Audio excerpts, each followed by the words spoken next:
God, it's so in here. That's right.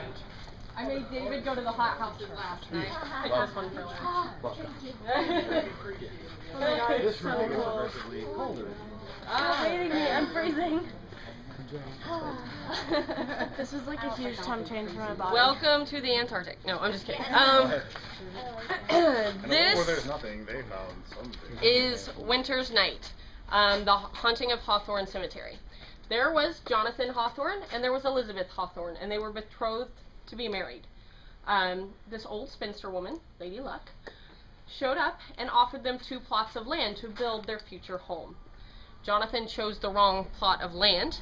Elizabeth became sick, died in 1831. Jonathan built this memorial garden, which soon turned into a cemetery. Now, while Elizabeth was sick, regular doctors weren't working for her. She went to every doctor that she could. So Jonathan got kind of fed up with doctors, and he brought in somebody that did a lot with potions, kind of more like a witch doctor type person.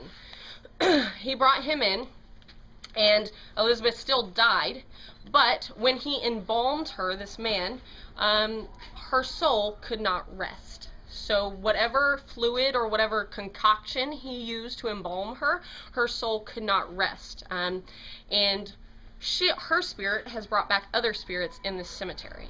Now that man that was helping Elizabeth had the last name Tremble. Malcolm Trumbull is our caretaker here and our gravedigger, and you will see him in this house. He is the one that actually makes the blue lantern light. Now the blue light, for whatever reason, is made out of this special oil, and it keeps all the spirits inside the cemetery. So Elizabeth, as well as all the spirits she is bringing back with her, are kept inside by these blue lanterns. They only come out 1 night a year, and you happen to be entering on that night. I guess 26 nights a year technically, but you're entering on that 1 night. This is the facade. It's very beautiful. These lanterns do glow blue in here, and there is a snow effect that comes down as you enter, so it feels like you are in a winter's night. This, of course, is the carriage from the Van Helsing films. If you saw those wonderful, wonderful, wonderful film, it's not that wonderful, but if you saw it, that was actually in the film. It's an actual prop, and we use it here at Horror Nights quite a lot because it's very gothic and it fits well in our houses or around our streets, wherever we decide to put it that year. I'm going to walk in there, grab your pictures, but I'm going to move into the next thing. No, you're fine. I just want to get out of your way, so I'm not in there. That's a good scare. Where he is. That's a really good scare.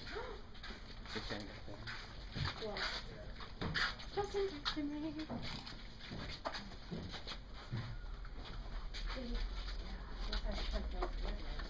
That's my sweet.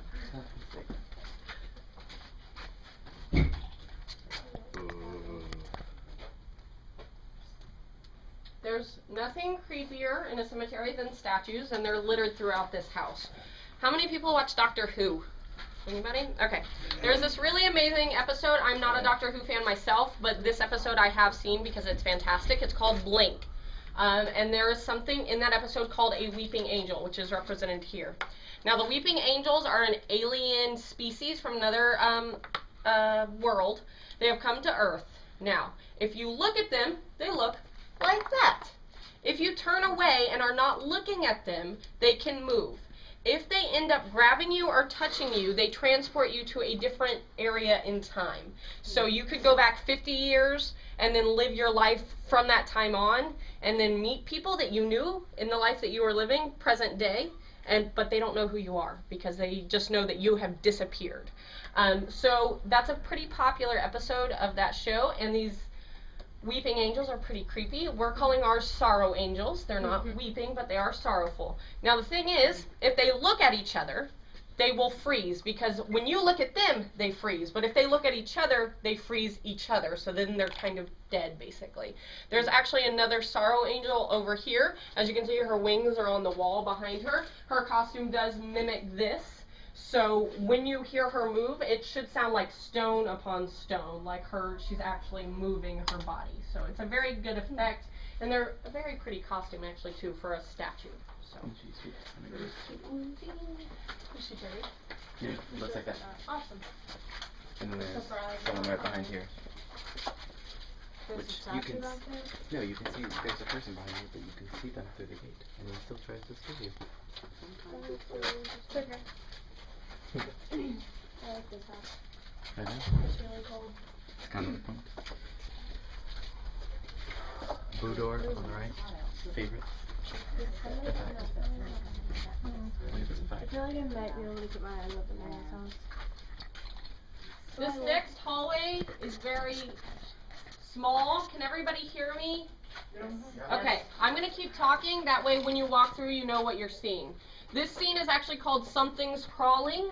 If you've seen The Walking Dead, the AMC show, that is based on zombies. All the things in here are spirits. But this scene is inspired by that. There is a scene in The Walking Dead where there is a zombie crawling and he only has half of his body and he's just dragging himself along. There is a character in this scene that is doing the same thing. He's still a ghost, but it does look, because the way the lawn is made, it looks like from here up he has nothing below him. So he ends up dragging himself through the graveyard. Across from that, distraction over here. Across from that, we have a scare right here. This is actually a boo door right here. Last year we made all of the boo doors pneumatic, so they actually raise themselves. They all have sensors, so if somebody's hand was to go in there as they walked by, it would not chop it off. It would just stop. So that way, the characters don't have to lift them back up. It used to be they would have to lift these heavy boo doors, so by the end of the night, they just didn't care. They were like, boo.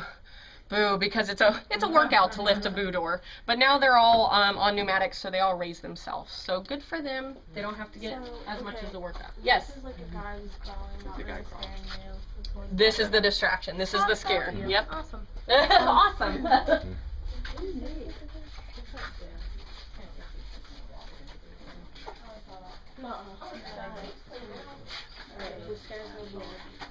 No one actually. No one's scared me? Promise. So I can open my eyes and things. Yes. What can I say back to you? This is really cool. Smiley face. iPhone. Does he have an iPhone? Does he have Spirit emojis? is dust and is dealt with great fear. Okay, I don't know if I have that iPhone. Okay, great. Just put smiley face. Is somebody in there? No. There's just a light. Oh, People in here, right? No. Nobody's in there. Well, the info on there is like where it looks like you're looking. okay. I know. This is called the tombs. Actually, where you guys are standing and shining your light, there's a very good effect that we use often. It's a mirror gag. If it looks like there's stairs going down with a body crawling up, that's actually above you, and we put the mirror on the ground. We use this pretty effectively if you came and saw the Dead Silence house, which is actually my favorite house that I've ever been in. The Dead Silence house, a couple of years ago, we had a mirror gag where it looked like Mary Shaw was flying at you, and we had this huge mirror. Luckily, it never cracked during the run, so because if it cracks, the illusion is gone. But we've used it to a smaller degree there. As you walk through this room, those of you in the back, you'll see it over on your left-hand side. There's a coffin with chains. That is the distraction in this room. The scare actually comes over here via spirit. But if you've ever been on any ghost tour, not like an Unmasking the Horror tour, but a ghost tour, they like to talk about how people were always afraid of being buried alive. The people that had lots of money, when they were buried, would have somebody sit on top of their grave, and they would have a wire go down to their coffin with a bell on the end. And the person would sit there and wait to see if the bell started ringing. Like if the person in there wasn't dead, they could ring the bell and be like, come, get me out, get me out.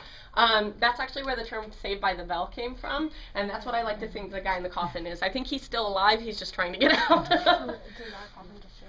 Yeah, she's knocking you. There's a short little building from the corner. I've never taken a gun. This girl comes from the corner. There's someone right here. No, it's a Yes. flashing light. See the trigger? And this. So they're like way behind and put their head through. Yeah. I'm going to keep talking, but I'm going to let you guys walk through this hallway. The hallway with the vines is actually, last year from Psychoscarapy, there was a gel cell with hands on it that would move. The bars behind the vines are actually the same bars, so they're the bars from Psychoscarapy, just reused. Behind the vines is actually two characters that kind of glow. Kind of like last year if you went through Legendary Truth. That was also a ghost house. Not all of the ghosts in this house particularly glow, but last year all the ghosts in Legendary Truth like glowed because they had a mask that basically like when you have a t-shirt that has, you know, glow in the dark on it, you put it under light and then it glows. Same type of thing with their masks, but they're behind these jail cells, or the vines as we call them.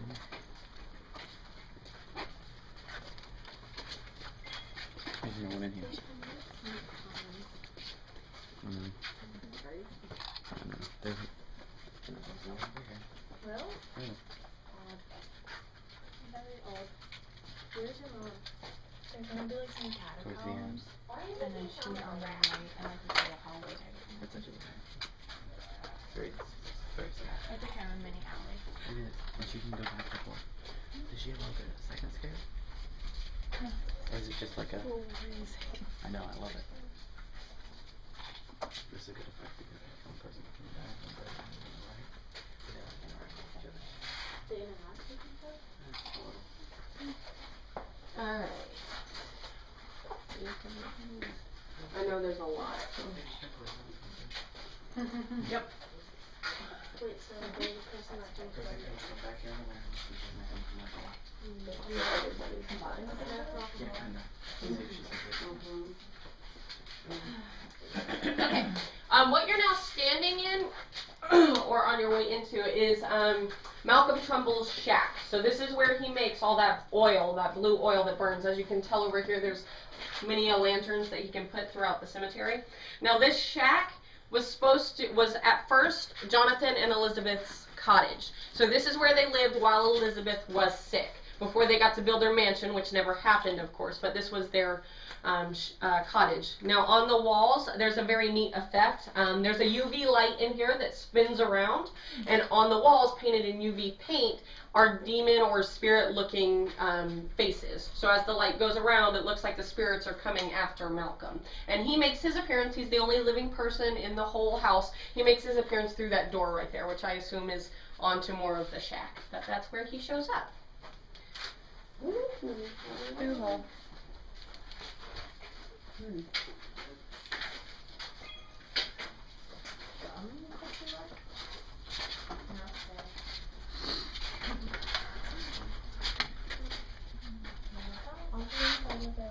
Oh no, did you get caught?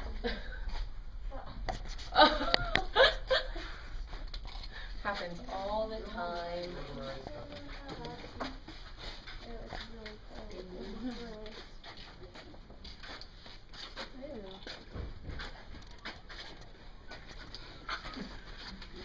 Oh, is that a demon that like interacts with Malcolm in there? Okay. I can't. Those of you back there, you'll come through. What? Oh. This is one of my favorite scenes in this house. This is called the Faraway Graveyard. It's based on forced perspective, so everything closer to you is bigger, and as it goes farther back, it gets smaller. It's used a lot in film, so it's a very nice technique to use in a house. But it's also great because you look and you're like, oh, look at that cemetery. It looks so quaint and nice. And there's a character back there to get you while you're looking. She'll pop up from underneath you and get you. Now, if you look at the headstones, some of them have names of our art and design people on them. So that's a little homage to them. They all get their own headstone. And if you look, just keep this in your memory, if you look at the hearse, and if you see there's 4 little figures, little black figures near the hearse, that's the finale scene that we're going to be in a little bit. So you're actually looking at what's coming your way. So it's a little bit of foreshadowing going on. Well, except there's more than that. And when, yeah, there's more. Sarah wants to know. Okay, she's like at the end of this. This is the bone room where she tells me to say hello. I'll go back in her presence for you. Nobody's in that, right? No, I was just gonna call them, like really, really cool. Ready?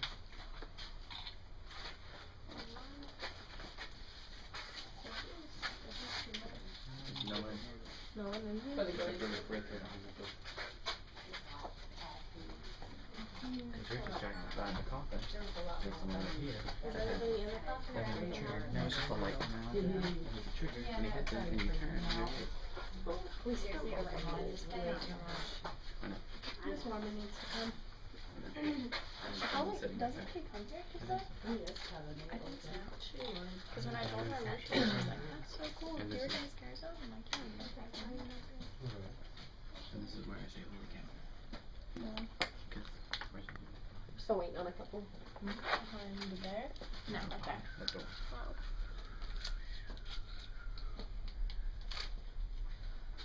Okay, can you guys back there hear me? Yep. Okay. I don't want to take away from your picture time. I just want to make sure you can still hear me.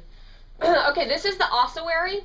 An ossuary is any place that they build specifically to put bones. And by that, I mean just not bones that they find. If they're running short on space in a cemetery, what they will do is they'll bury you, wait for your body to decompose, and then throw your bones in the ossuary. It's actually built for the purpose of holding bones of people that don't have enough money for a plot themselves, or they don't have enough room.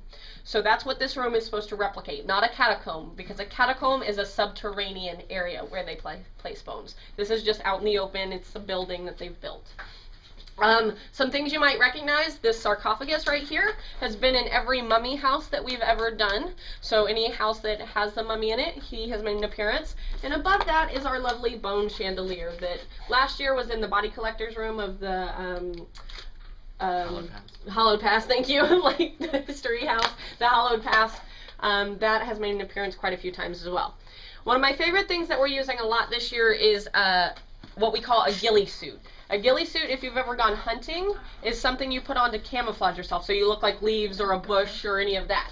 Well, you can make a ghillie suit to look like anything. We've made one here to look like a pile of bones, so a character wears it and then pops up.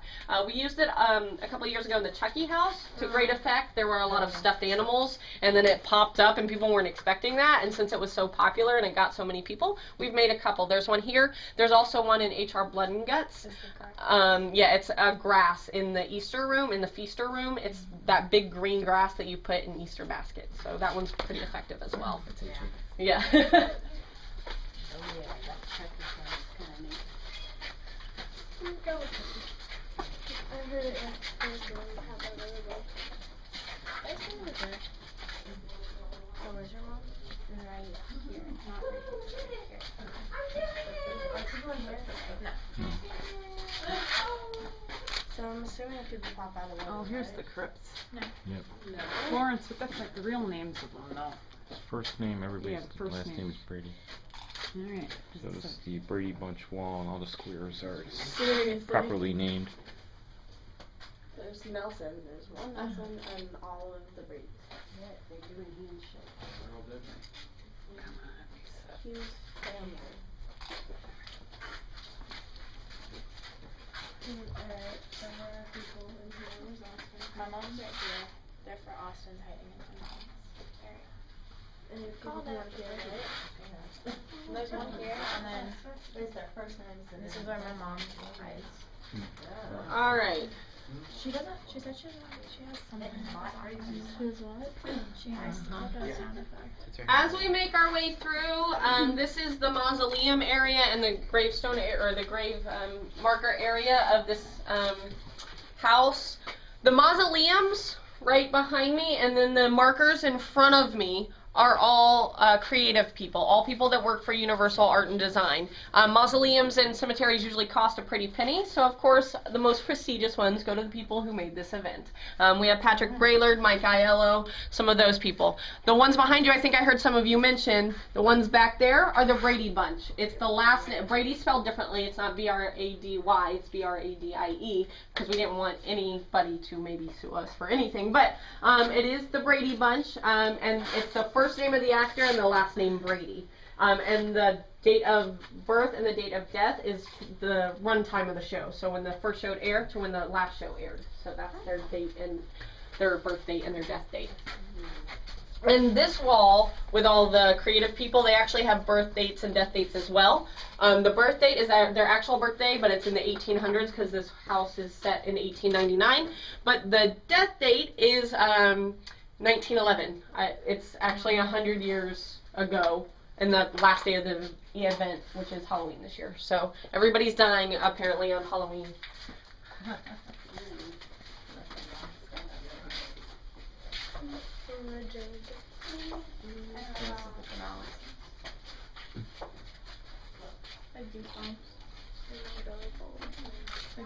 But I like it. Like, I feel like I would like going in this room, like, on a night like this. Yeah. Mary Shaw. Oh my god. Oh yeah. Yeah, you didn't see it? No, I wasn't paying attention. There was a person that works here. Yeah, and I looked. Because that's from Dead Silent, the Dead Silent house. So Mary Shaw is actually singing. No. Oh, dang it. It's just that would be cool.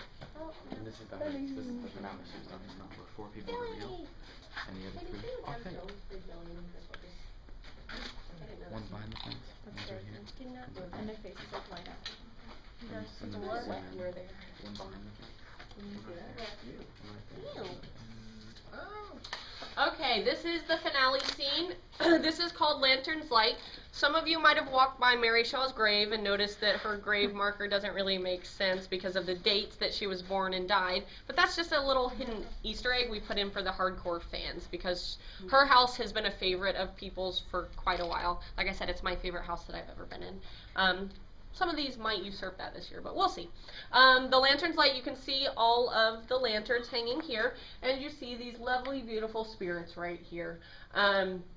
These are of course, just mannequins to distract you, while there are 2 characters in here that will get you for the last scare. They are dressed like this from head to toe in black, and their cloak is actually down like that. You cannot see their face. Now, all of the masks actually have pneumatics in them, and I don't want to touch it because we'll get in trouble, but if you see this work right here, if you see this line, can everybody see that attached to the wall? If not, you'll see it when you come up. Back there on the clip where the blue nozzle is, does everybody see that? That right there has air pressure in it. It actually attaches to a hose that goes up and runs through their mask. So when they hit their trigger, their cloak in front of their face will blow up and you'll see the blue. You'll see the blue mask. It's the first time we've added pneumatics to a mask to make it do something. So it's a very neat effect when you see the black part of this blow up. I put this one down for those of you back here to see what it looks like, but the masks underneath do look like these blue things. And all of these masks are down, which is sad because if you don't see this effect while it's running, if you don't see the air pressure go, you won't ever see these beautiful masks, and I think they're really great. But this year we have a lot of effects that you might have to walk through our house multiple times, so keep coming back to the event. The perfect example is actually in HR Blood and Guts Presents Holiday of Horrors. There is the President's Day room. Has everybody seen that room in that house? There's a briefcase sitting on the desk, and it's got a clock attached to it. It's supposed to be a bomb. It starts at 10. The thing is, it's not a repeat. It doesn't go 10, 9, 8, 7, 6, 5, 4, 3, 2, 1, 10. There's a stall in between. What happens when that goes off is there's supposed to be a bomb effect that has gone off. Right behind those windows are 9 sets of headlights from cars that blast you with bright light, and there's a loud effect like a bomb has gone off. I didn't get to see that the first time I walked through, so some of the effects in these houses you have to go through multiple times to see, and it will make the house that much better because the effects are what makes some of these houses. Some of the houses, it's the costuming and the makeup, like the Forsaken or the Thing, but like this house and HR Blood and Guts, there is some stuff that is definitely, you know, the effects. So that concludes the tour. Does anybody... Ooh.